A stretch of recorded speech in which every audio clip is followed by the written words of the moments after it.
Keep mopping, Nivara. Make sure everywhere is clean. Impossible? That's impossible. The whisper rippled through the Bellarossi gala as Iscadora's champagne glass froze halfway to her lips. Stepping out of a custom black Rolls Royce was Nivara Okoye, the woman who had spent the morning scrubbing Iscadora's floors. Now she stood bathed in paparazzi flashes, draped in a $2 million midnight blue crystal gown that made every socialite in the room look instantly underdressed. Iscadora's glass shattered on the marble floor as her joke to humiliate the maid backfired in front of the city's elite. She had told Nivara to wear whatever she had, expecting something cheap and embarrassing. Instead, Nivara descended the stairs with regal, quiet power, her diamond earrings catching the light as she walked straight toward her trembling employer. 3 days before the shattered champagne glass and the roar of the Rolls Royce, the air in the Bellarossi mansion was thick with the scent of expensive lilies and unbridled cruelty. Nivara was on her knees in the grand dining room, her hands submerged in gray, soapy water as she scrubbed the intricate gold leafing of the baseboards. Above her, the master's table was a battlefield of excess, where Iscadora sat with two of her wealthiest friends, their laughter sharp and jagged like broken glass. "You know, they say the help in West Africa doesn't even use real soap," Iscadora remarked, her voice dripping with a feigned, sugary curiosity. She swirled a deep red vintage Bordeaux in her glass, her eyes tracking the rhythmic movement of Nivara's scrubbing brush. Her friends leaned in, covering their mouths to hide smirks that were already half-formed. Nivara didn't look up, her expression a mask of calm, composed discipline. "I wouldn't know, Mrs. Bellarossi. I grew up focusing on the quality of the work, not the origin of the tools." The answer was too dignified, too steady. It rippled Iscadora's sense of dominance. With a flick of her wrist that looked entirely too practiced to be an accident, Iscadora tipped her wine glass. The dark, staining liquid cascaded over the white linen cloth and splattered directly onto Nivara's faded gray uniform and the freshly cleaned floor. "Oh, look at that.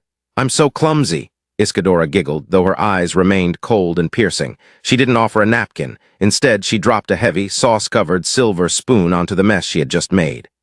"Nivara, dear, do be a good girl and get that up. It would be such a shame if the mahogany stained. Though I suppose you're used to cleaning up messes in whatever village you crawled out of." Nivara felt the cold sting of the wine against her skin, but she didn't flinch. She reached for a fresh cloth, her movements slow and deliberate. She could feel the weight of the hidden legacy behind her eyes, the memory of a father who owned the very mines that produced the gold on this table, but she kept it buried. "Of course, Mrs. Bellarossi," Nivara said quietly, her voice like velvet over stone. As she wiped the wine from Iscadora's designer heels, she realized the experiment had reached its limit. She wasn't just learning about the regular world anymore. She was witnessing the rot of a soul that believed money was a substitute for character. Iscadora looked down at the top of Nivara's head, convinced she had won, unaware that she was currently mocking a woman who could buy and sell her entire world by sunset. The wine stain on Nivara's uniform was still damp, a dark, jagged map of Iscadora's malice, but the mistress of the house wasn't finished with her sport. Iscadora reached into her designer clutch and pulled out a heavy, cream-colored envelope embossed with the Bellarossi crest. She held it out, not to Nivara's hand, but dangling it just out of reach, forcing the maid to stand up and stretch for it like a trained animal. "Since you're so fond of quality work, Nivara, I've decided to give you a front-row seat to the highest quality event of the season," Iscadora said, her voice airy and melodic. "My husband and I are hosting a table at the elite charity gala this Saturday, and I've decided you're coming with us." Nivara's fingers brushed the expensive cardstock. She knew the gala. It was a gathering of global power players, a place where her own father had once been the guest of honor. "Mrs. Bellarossi, I don't think my duties—" "Oh, don't worry about your duties," Iscadora interrupted, her friends erupting into a fresh chorus of snickers. "Consider it an act of extreme charity. I want everyone to see how well I treat my staff, even the ones from wherever it is you're from." One of the friends, a woman draped in enough gold to sink a small boat, leaned forward. "Iscadora, you're too kind, but what will she wear? Surely you don't expect her to show up in that vintage gray ensemble." Iscadora let out a sharp, tinkling laugh that didn't reach her eyes. She looked Nivara up and down, lingering on the wine stain and the worn fabric of her shoes. "I told her already, wear whatever you have, Nivara. I'm sure you have something tucked away in that little suitcase of yours. A Sunday best? A tribal wrap? Whatever it is, I'm sure it will be unforgettable. The mockery was thick enough to choke the room. They weren't inviting her to be a guest. They were inviting her to be a prop, a visual punchline to prove Iscadora's supposed generosity, while highlighting Nivara's perceived poverty. They imagined her standing in a corner of the Grand Hyatt in a polyester dress from a thrift store, a dark smudge against the glitter of the elite. "I'll be sure to find something appropriate, Mrs. Bellarossi," Nivara replied, her voice remaining impossibly smooth. "I'm sure you will, dear," Iscadora said, turning back to her friends and dismissing Nivara with a flick of her hand. "Just imagine it, girls, the cameras, the velvet ropes. And then there's Nivara looking like a charity case in the middle of it all. It'll be the talk of the season." As Nivara walked away, the envelope gripped firmly in her hand, she didn't feel humiliation. She felt a cold, sharp clarity. The experiment was over. Iscadora wanted a spectacle, and Nivara was finally ready to give her one that the Bellarossi family would never survive. Nivara closed the heavy oak door of the dining room behind her, the high-pitched titters of Iscadora and her friends finally fading into a dull hum. She walked through the service corridors, past the polished silver and the scent of industrial cleaner, until she reached her own quarters. It was a small, windowless room at the back of the mansion, furnished only with a narrow cot and a single wooden chair, a space designed to remind the inhabitant of their insignificance. She sat on the edge of the bed, the cream-colored gala invitation resting on her lap like a declaration of war. For 6 months, she had been a shadow in this house. She had scrubbed the grime from the grout and endured the sharp sting of Iscadora's tongue, all to prove to herself that she could exist without the gravity of her family name. But Iscadora hadn't just tested her humility, she had tried to strip away her humanity. Nivara reached under her thin mattress and pulled out a burner phone, its screen glowing in the dim light. Her thumb hovered over a contact labeled only with a single crest. She took a deep breath, the air in the small room suddenly feeling too thin for the woman she was about to become again. When the line connected, she didn't speak in the practiced, subservient English she used for the Bellarossis. Instead, she spoke in Igbo, her voice dropping into a resonant, authoritative register that would have made Iscadora's blood run cold. "It is me," Nivara said, her eyes hardening. "The experiment is over. Mother was right. Some people only recognize the light when it burns them." On the other end of the line, a man's voice responded with immediate, sharp deference. "We have been waiting, Princess. Your father has had the security detail on standby since January. What are your instructions?" "I need the Imperial Collection," Nivara commanded, her gaze fixed on a small crack in the ceiling. "Specifically the Midnight Blue Renault Original. Have it flown in tonight. I also require a full security escort for the Grand Hyatt this Saturday, Level 1 protocols, and find me a black Rolls Royce Phantom. I want the windows tinted dark enough to hide a goddess." "It will be done," the voice replied. "Shall we alert the Bellarossi family of your departure?" Nivara looked at the wine stain on her uniform, the dark mark of Iscadora's clumsiness. A small, cold smile played at the corners of her mouth. "No, let them keep their joke. I want to see the look on Iscadora's face when she realizes she didn't invite a maid to her party. She invited the woman who owns the bank that holds her husband's debt." She ended the call and tucked the phone away. For the first time in months, Nivara didn't feel like a servant. She felt like a storm gathering just over the horizon.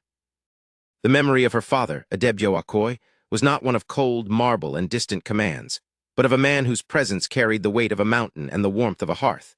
In the bustling markets of Lagos and the high-altitude boardrooms of Geneva, the name Okoye was whispered with a reverence that bordered on the sacred.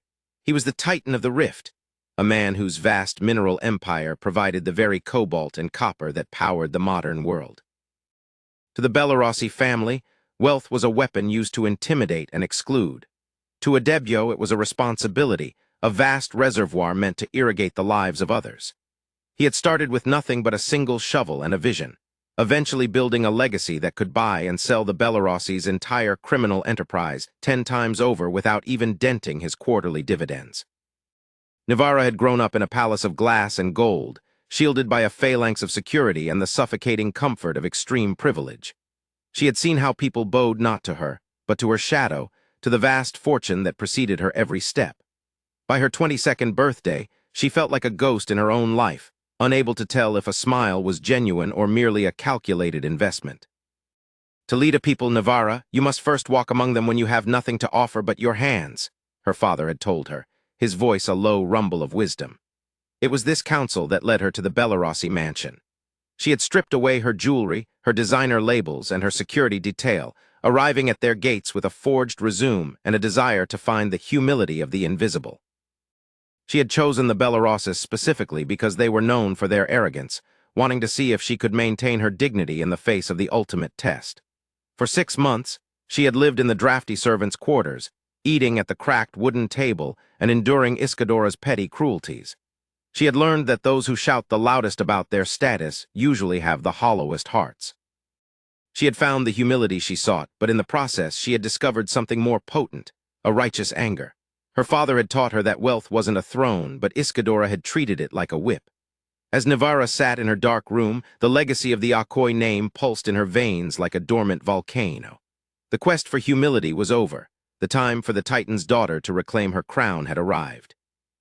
The penthouse suite of the Grand Hyatt felt like a different planet compared to the cramped, windowless servants' quarters of the Bellarossi estate. Here, the air was scented with expensive jasmine and the hushed, frantic energy of professionals who treated fashion as high-stakes warfare. In the center of the room, Nivara stood before a floor-to-ceiling mirror, her old gray maid's uniform lying in a discarded heap on the plush velvet carpet. It looked like a shed skin, the remnants of a woman who no longer existed. "The fit is perfection, princess," whispered Andre, her family's lead stylist, who had arrived on a private jet from Paris only hours before. He signaled to 2 assistants who moved with surgical precision, adjusting the shimmering midnight blue silk of the Renault original. The fabric felt like a cool liquid against her skin, heavy with the weight of thousands of hand-stitched crystals that caught the light and threw it back like 1,000 tiny diamonds. The transformation was more than aesthetic, it was an awakening. As the stylists worked, Nivara felt the phantom weight of the scrub brush leaving her hands, replaced by the cool, solid reality of diamond drop earrings that grazed her jawline. Her hair, once hidden under a simple cap to satisfy Iscadora's demand for neatness, was sculpted into a sophisticated high updo that elongated her neck and emphasized the regal set of her shoulders. "Your skin is radiant," one of the makeup artists noted, applying a final touch of gold-flecked highlighter to Nivara's high cheekbones. "You've spent months in the shadows, but tonight you are the only light in the room." Nivara looked at her reflection and barely recognized the underdog Iscadora had tried to break. Gone was the quiet, submissive girl who took orders with a lowered head. In her place stood a woman of undeniable power and unexpected status. Every line of her posture screamed quiet confidence. She gathered the flowing fabric of her dramatic train, feeling the power of the Okoye legacy coursing through her.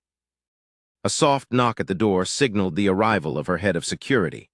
"The black Rolls Royce is downstairs, princess. The paparazzi have already gathered at the Bellarossi gates. They are expecting a gala, but they have no idea they are about to witness a coronation." Nivara took a final look at the imperial gown. This wasn't just a dress, it was a suit of armor. Iscadora had invited her as a joke, wanting to see her fail in a world she didn't belong to. But as Nivara stepped toward the door, her heels clicking with a sharp, rhythmic authority against the marble, she knew the truth. She didn't just belong in that world, she owned the foundation it was built upon. The battle hadn't even begun, but she had already won. The custom black Rolls Royce Phantom glided through the wrought iron gates of the Bellarossi estate like a silent, predatory shadow. For 6 months, Nivara had entered this property through the service entrance, hidden behind overgrown hedges and the smell of garbage bins. But tonight, the car didn't veer toward the back. It swept up the main drive, its tires crunching over the pristine white gravel until it came to a halt directly in front of the grand marble portico. The air was already electric with the hum of the city's elite, but as the car door was caught by a white-gloved valet, a sudden, jarring silence fell over the crowd. Then, the flashes began, a rhythmic, blinding strobe of white light as the paparazzi realized this wasn't just another guest. Nivara stepped out, and the world seemed to tilt. The midnight blue silk of the imperial gown caught the evening light, its thousands of hand-stitched crystals reflecting the camera flashes like 1,000 dying stars. She stood tall, her posture regal and upright, one hand lightly gathering the shimmering fabric of her train while the other rested with quiet confidence against the car door. Her smooth, dark complexion was radiant, her high cheekbones and almond-shaped eyes emphasized by a look of calm, almost amused composure. Who is she? The whispers surged through the crowd, frantic and confused. Is that a foreign dignitary, a princess? Nivara didn't rush. She moved with a slow, couture elegance that suggested she had walked on red carpet since the day she could stand. Each step toward the entrance was a calculated strike against the hierarchy that had tried to bury her. As she reached the top of the stairs, she caught sight of Iscadora in the foreground. The Mafia boss's wife looked as though she had been struck by lightning. Her eyes were wide, her mouth agape in a state of pure, unadulterated disbelief. Her hand was pressed hard against her chest, her red gown, the color she had chosen to symbolize her dominance, now looking loud and desperate against Nivara's understated luxury. Iscadora leaned back, her refined features twisted in a mask of jealousy and dawning humiliation. Nivara met her gaze, her expression poised and slightly tilted. She didn't need to say a word. The visual message was deafening. The woman Iscadora had expected to arrive in rags, the charity case, meant to be the joke of the evening, had arrived as royalty. The maid was gone. In her place stood a queen who was about to dismantle Iscadora's entire world with nothing more than a smile. The heavy silence that had gripped the courtyard was broken not by a voice, but by the heavy, rhythmic thud of polished Oxfords against marble. Bellarossi, a man whose very name silenced rooms, stepped forward from the shadow of the arched entryway. His sharp, predatory eyes weren't fixed on the paparazzi or the shimmering Rolls Royce. They were locked on Nivara. Iscadora rushed to his side, her face a frantic mosaic of pale terror and desperate rage. "Dante, do something. This girl, this servant, she's making a mockery of our home. She's stolen a car, a dress. She needs to be dragged out of here." She reached for his arm, her voice rising to a shrill pitch that betrayed her crumbling composure. Dante didn't even look at his wife. He roughly shrugged off her hand, his gaze never wavering from Nivara's calm, regal face. He had spent his life reading men and measuring power, and he recognized the look of a predator who didn't need to snarl to be lethal. His eyes moved to the small, discreet crest on the door of the Rolls Royce, then to the specific, unmistakable cut of the imperial gown. The color drained from his face, leaving it a mask of gray stone. "Iscadora," he said, his voice a low, vibrating growl that carried more threat than a shouted command. "Be silent." "But Dante—" "I said be silent." He turned to her then, his expression one of pure, cold fury. "Do you have any idea who you are looking at? This isn't a thief. This is Nivara Okoye. The Okoye Group provides the logistics for every shipment we move across the Atlantic. Without her father's signature, our empire is a ghost." The crowd gasped, the sound like a collective intake of air before a plunge. Iscadora's hand flew to her mouth, her eyes darting between her husband and the woman she had forced to scrub her floors. The realization hit her like a physical blow. She hadn't just insulted a maid, she had spit in the face of the hand that fed them. Dante turned back to Nivara, his shoulders dropping in a rare, public display of submission. He bowed his head, a gesture the city's elite had never seen him perform for anyone. "Princess Okoye," he managed, his voice strained. "My wife's ignorance is no excuse for this disrespect. Please tell me how we can rectify this." Nivara didn't flinch. She stood at the top of the stairs, the moonlight turning the crystals on her dress into a suit of armor. She looked down at the Bellarossis, seeing them for exactly what they were, small, frightened people hiding behind large, expensive walls. "The rectification has already begun, Dante," she said, her voice smooth as silk and sharp as a blade. "I didn't come here to be your guest. I came here to end our partnership." The grand ballroom continued to buzz with the electric energy of a fallen dynasty, but Nivara stepped away from the spectacle, gesturing for Iscadora to follow her into the quiet sanctuary of the library. The heavy mahogany doors muffled the sound of the paparazzi and the frantic voice of Dante Bellarossi attempting to save his empire. In the dim, amber light of the room, Iscadora looked smaller than Nivara had ever seen her. The arrogance that had been her armor was stripped away, leaving only a trembling woman in a red dress that now looked like a costume of a life she no longer possessed. Iscadora leaned against a bookshelf, her breath coming in ragged hitches. "Go ahead," she whispered, her voice cracking. "Tell me how much you hate me. Tell me how you're going to enjoy watching us lose everything. You won, Nivara, or should I say, princess?" Nivara stood in the center of the room, the midnight blue silk of her gown shimmering like the deep ocean. She didn't move to tower over Iscadora, nor did she sneer. Her expression was one of profound, weary calm. "I didn't come here for revenge, Iscadora. If I wanted to destroy you, I would have stayed in my room and let my father's lawyers handle the Bellarossi accounts months ago. Nivara walked slowly toward the window, looking out at the city lights. I stayed because I wanted to see if there was anything behind your cruelty. I wanted to see if you even realized that the woman scrubbing your floors had a name, a history, and a soul. You invited me tonight to be a punchline. You wanted to use my perceived poverty to make yourself feel tall. I was a fool, Iscadora sobbed, burying her face in her hands. You were unawakened, Nivara corrected softly. True status isn't a weapon, and wealth isn't a license to be monstrous. My father taught me that the measure of a person is how they treat those who can do absolutely nothing for them. By that metric, Iscadora, you are the poorest person in this mansion. Nivara turned back, her almond-shaped eyes steady. I am ending the partnership with your husband. The Bellarossi name is finished in our circles, but I will not see you on the street. I have instructed my trustees to set up a modest allowance for you, contingent on one thing. You will leave this life of vanity. You will spend your days working at the very shelters you used to mock, learning the names of the women who are currently invisible to you. Nivara walked toward the door, her train whispering against the carpet. She paused, looking back one last time. Your reign as a queen of shadows is over, Iscadora. Now you have the chance to become a human being. I suggest you don't waste it. The humid, vibrant air of Lagos carried the scent of sea salt and blooming hibiscus, a stark contrast to the sterile, cold luxury of the Bellarossi mansion. 6 months had passed since the night of the shattered champagne glass, and Nivara Okoye stood once again at the center of a crowded ballroom. But this time, the world was different. She wasn't wearing a $2 million dress to prove a point. She was wearing a structured blazer of traditional hand-woven Aso oak, standing before the global press to launch the Invisible Hands Initiative.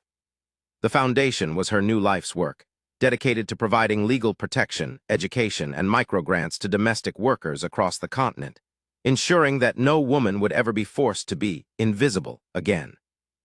As she stepped off the podium to the sound of genuine applause, her assistant handed her a small, handwritten envelope postmarked from a quiet coastal town far from the criminal underbelly of the city she had left behind. Nivara opened it, her eyes softening as she read the simple, humble script inside. Halfway across the world, Iscadora sat in the dim light of a community center basement, her hands, once manicured to perfection, now slightly calloused from hours of sorting donated clothes and preparing meal trays. The red designer gowns and the Bellarossi diamonds were gone, replaced by a simple linen tunic and a quiet, weary dignity. She was no longer the mistress of a Mafia empire. She was a volunteer, a woman who spent her days listening to the stories of those she used to walk past without a second glance. It was grueling work, and the social elite she once called friends had long since scrubbed her name from their contact lists. But for the first time in her life, Iscadora felt a strange, budding sense of peace. She was rebuilding her character from the wreckage of her arrogance, learning that the most valuable thing she could own was the respect of those she had once looked down upon. The story of the maid in the Rolls Royce had become a legend in high society circles, but the true miracle wasn't the dress or the car. It was the lasting lesson that true power is never found in the ability to humiliate others, but in the courage to lift them up. Nivara had walked into a trap and walked out a queen, not because of her family's billions, but because she understood a truth that Iscadora was only just beginning to learn. Cruelty reveals everything about your character, but grace has the power to change a life forever. As Nivara looked out over the skyline of her home, she knew the experiment was finally complete. She had found the humanity she was looking for, and in doing so, she had given another woman the chance to find hers. The evening sun dipped below the Lagos horizon, casting a long, golden shadow across the floor of Nivara's new office, a space that, despite her family's billions, was filled with more books than gold. She looked at the invitation from that fateful night, now framed on her wall not as a trophy of a victory, but as a reminder of a transformation. The story of the maid in the midnight blue dress had become a modern parable, whispered in the very ballrooms where Iscadora had once reigned. Yet for Nivara, the dress had never been the point. True status, she realized, was not something that could be stitched into silk or parked in a driveway. It wasn't a commodity to be traded or a weapon to be wielded against the vulnerable. It was a silent, internal architecture built on the foundation of how one treats those who have absolutely nothing to give in return. Iscadora had lived in a world where people were tools, their value measured only by what they could add to her reflection. In her pursuit of dominance, She had become the most impoverished soul in the room, her character as fragile as the champagne glass that had shattered on her floor. Nivara's experiment had proven that when you strip away the titles, the bank accounts, and the designer labels, all that remains is the raw truth of one's humanity. Cruelty is a confession of insecurity, a desperate attempt to feel tall by forcing others to their knees. Grace, however, is the ultimate expression of power. It is the ability to see the invisible, to recognize the dignity in the hands that scrub the floors, and to understand that we are all merely works in progress, defined not by our positions, but by our perceptions. As the city lights began to twinkle outside, Nivara felt a deep sense of completion. She had entered the Bellarossi mansion to find humility, and she had left having taught a lesson in humanity. The real wealth wasn't the $2 million Renault gown or the prestige of the Okoye name. It was the quiet, unshakable peace of knowing that true royalty is found in service, and true nobility is found in the heart. The world would always be obsessed with the glitter of the surface, but Nivara knew the secret. The most beautiful thing a person can wear is a character that refuses to look down on anyone. And that was a legacy that would outshine any diamond, lasting far longer than the memory of a single night at the Grand Hyatt.